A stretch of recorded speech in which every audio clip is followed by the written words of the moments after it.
Welcome to the Minimasters, and today I'm going to show you how to take your gauge cluster from this to this. So as you guys are very well aware, there isn't a whole lot of aftermarket for OBS Fords for doing anything with your gauge cluster.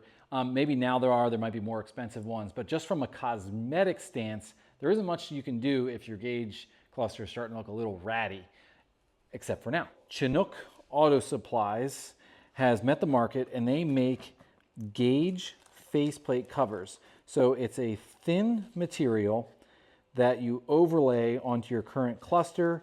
They're held together with little like circular sticky tab things, and it allows you to refresh your gauge cluster. Now this one is the sport model.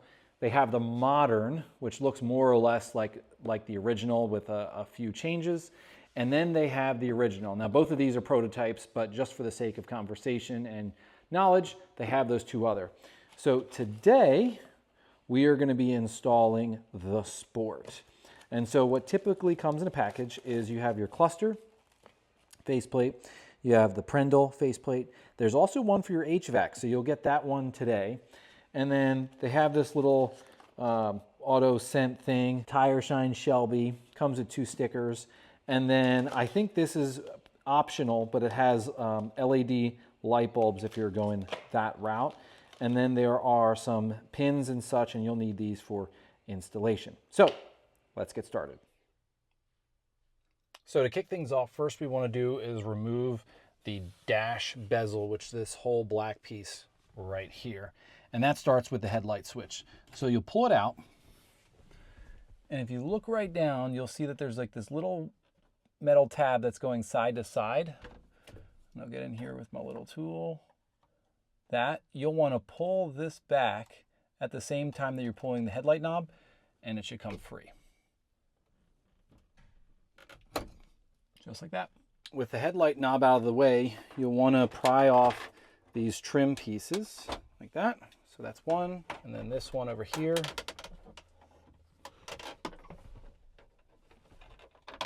That's 2. Now right behind each trim piece is one of these Torx head screws. Now my dash is so broken, I won't need to undo that one, but I will need to get the other side. So you'll remove those. With both these screws gone, there's nothing that's attaching this on except for some tension clips. So you'll just work your whole cluster away. That's that one. All right, so mine is loose, and so what you'll feel is some resistance here at the top because there's the part of the dash bezel that goes in and up against your cluster. So one of the things you'll want to do to aid yourself is shift your truck down to 1 or 2. That gets the shifter out of the way, and that allows you to get your gauge cluster to this point, okay? And then you'll have to go to the back side, and you'll have to take off the harness. There's a clip back there that holds your fuel pump switch right over here. So you just get behind here, pry this clip.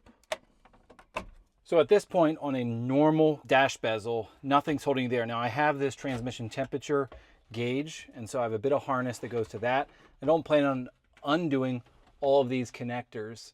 So I'm just going to take this and move it out of my way. So once you've removed your dash bezel, this is all that should be left. And there are 4 screws that hold your cluster in. So there's one here, and then there's one right back here, and one right back here when the harness is getting in the way. So you'll take those 4 out, and then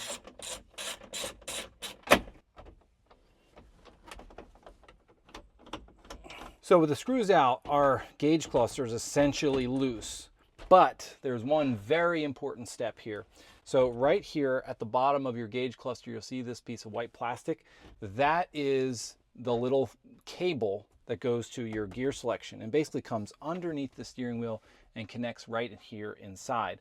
In order to get that piece off, we're gonna have to remove this assembly right here. And it's held on by 2 single screws, so one there and one over here.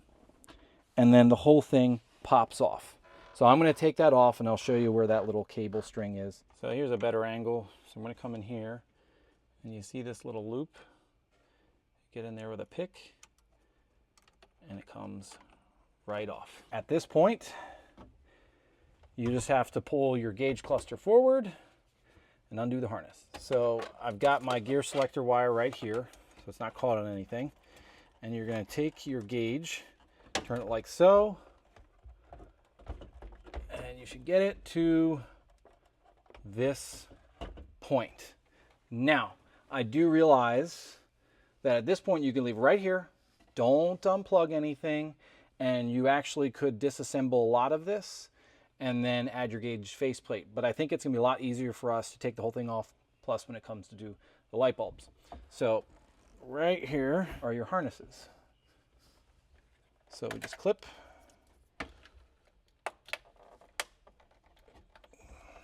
clip, and clip. So I've got my gauge cluster right here. You're gonna take your T15 and you're gonna start by taking out all of these gold screws. So as you can see, I have the cover off.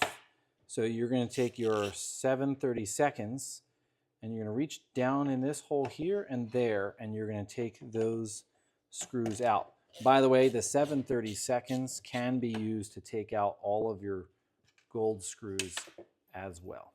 All right, so we're looking at this thing. I've got the black piece taken off, and this is kind of where all the change happens. So you notice the factory covers are thin, right?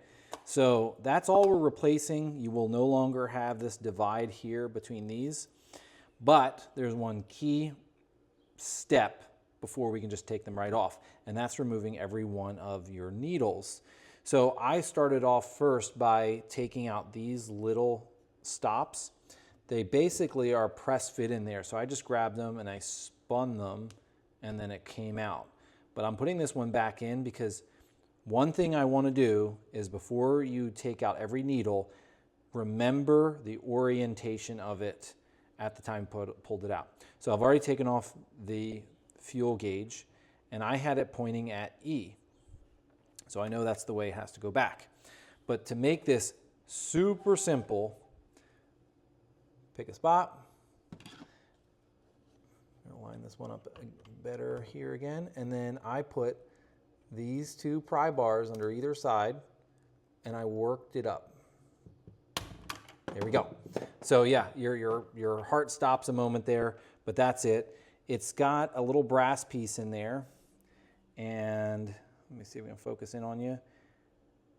And it's basically just a friction fit. So they should come out. I know it's a little hair raising, but you'll use that same process for every one of your needles.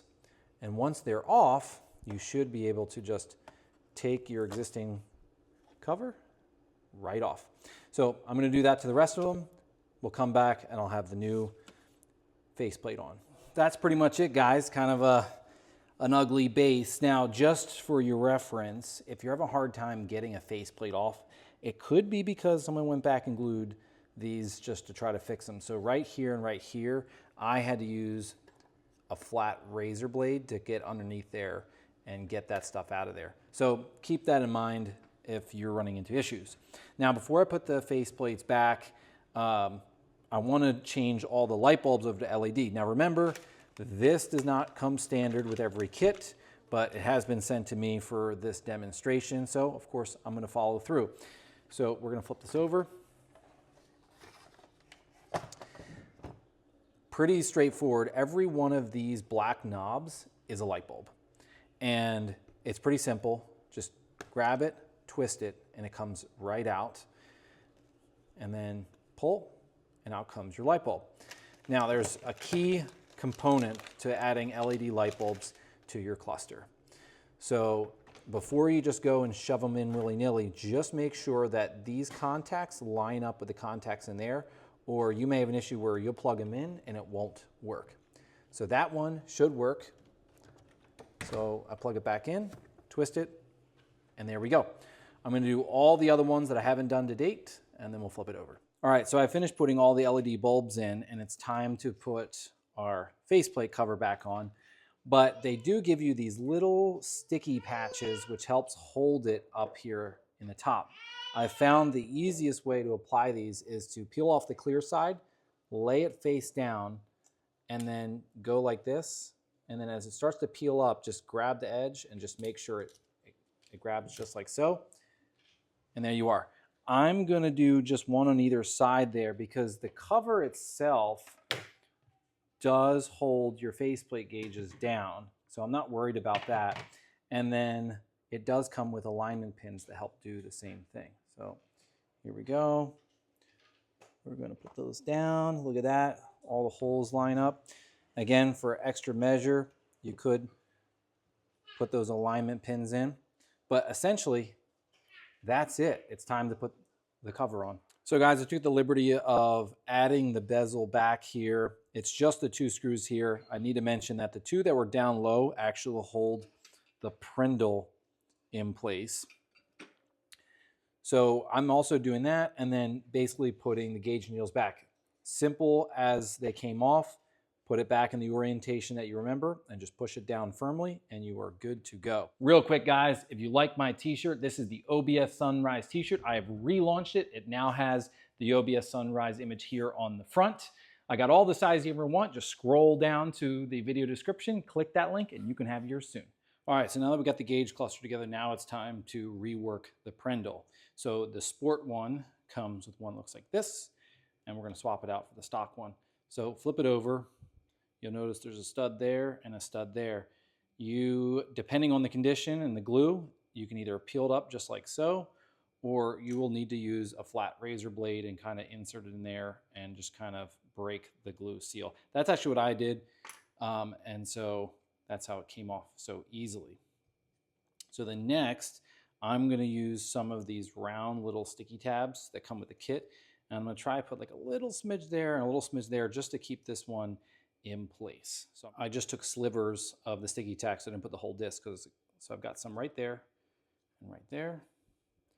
Now I want to take our new plate and I'm going to put this end in first, that end, and there we go. Just kind of make sure it's making contact, nice and firm. And there we go. So now we have our gauge cluster. We're going to take our prindle and you're going to insert it right here on the bottom, okay? Just a quick look.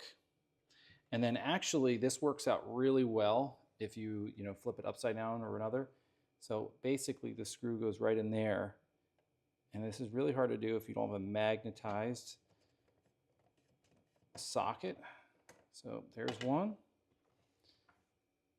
And then here's our other one.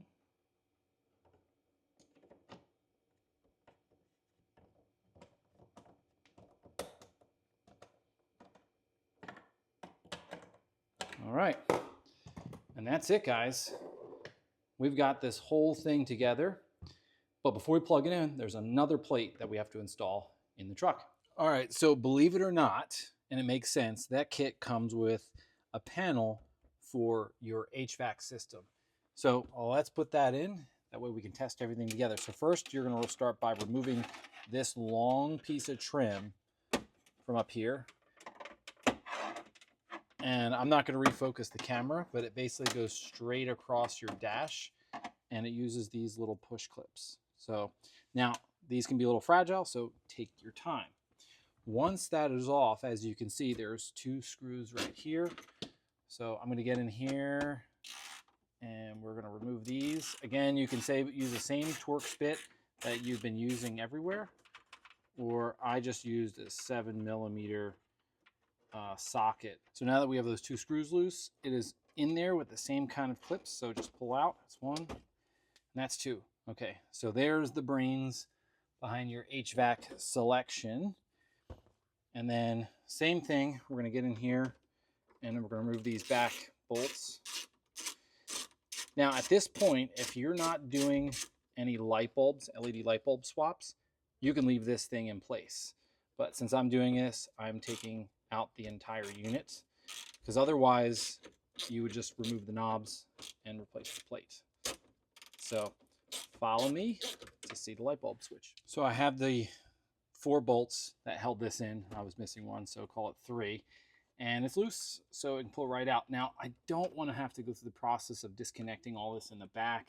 I mean, some of these vacuum lines are pretty ancient.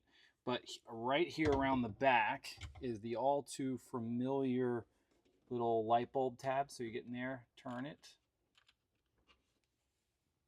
And there you go. So I've since done these in LEDs, but I'm trying to make it all the same color. So I'm going to reach back here, take this one out as well. There we go. So I'm going to slap some new light bulbs in here, and then we'll get to the faceplate. So I've done the light bulb swap. Now to do the faceplate. So just pull, pull, and pull.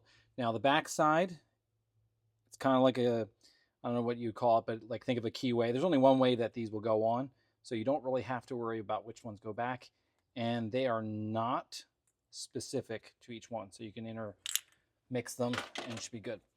So at this point, you're going to take a flat razor blade and you're going to start working this cover off.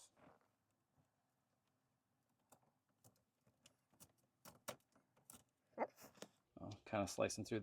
This one compared to others is really on here. So I suspect there's going to be a lot of cleanup of the face.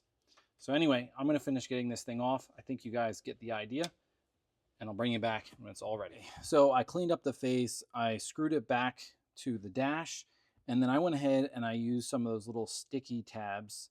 And this is where I use the most because there really isn't much holding this one steady. There's no pins, there's nothing. I mean, the knobs may help a little bit, but I wanted to be doubly sure. So now we have our new plate here, and we're going to put it on. Now I'm mostly paying attention to where they line up with the knobs. Just want to make sure that those are good. Yeah, look at that.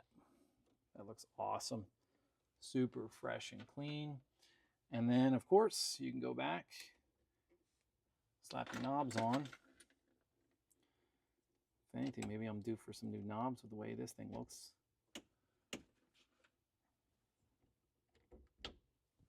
Boom. Looks awesome, guys. Now, before I button up this, I'm going to go and put the gauge cluster back in. Now, I'm not going to show you how I did that because it's pretty much the reverse. You're just going to plug your harnesses back in. And then if you want, you can go and hook up the Prendle, that little string down there from earlier. And what I'm trying to do is power it up and seeing A, if the light bulbs will work, and then B, just where all the gauges of our line up. I'm hoping that by putting the needles back where I took them off from, there won't be any real adjustment up here, but who knows? So let's go do that. So real quick, guys, I almost forgot. And I got to say, this proves the attention to detail with this kit. So here are your knobs. So I know I just put them on. I just took them back off. But that little thing right there is a green indicator at night. Well, the kit comes with these white ones. So basically what you'll do is you'll take a little awl there and it'll come right out. And then you basically take your new one and push your new one in. And as you can see, you're already seeing it clear through. So I'm going to do the rest of the knobs and then I'll put them back. All right, guys, so I have it inserted. I have it plugged in. Now for our LED test.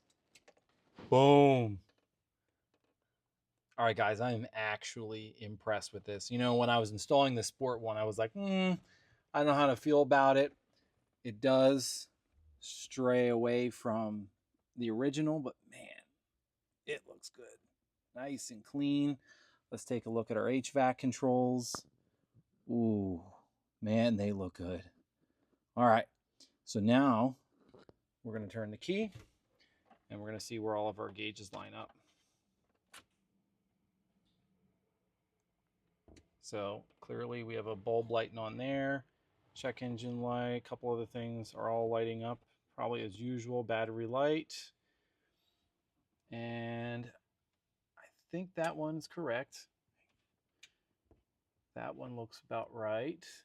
It obviously wouldn't read these two, so I'll have to do a running test to verify those. But otherwise, this looks really, really good. All right, guys, so at this point, you guys can do what you want to do, but I'll need to do a running test of this just to verify these other two gauges. I think these turned out just fine. If my truck wasn't in pieces, both inside and out, that'd be an easy thing to do. But here and out, pretty simple. Just take your gauge faceplate and put it back on, and you can hit the road once you've got all your other pieces. Now, quick FYI, I got this from eBay, brand new. So if your clear thing looks kind of like mine, yeah, pretty bad, you can upgrade. So at that point, guys, I'm gonna put it all back together and we'll see ya.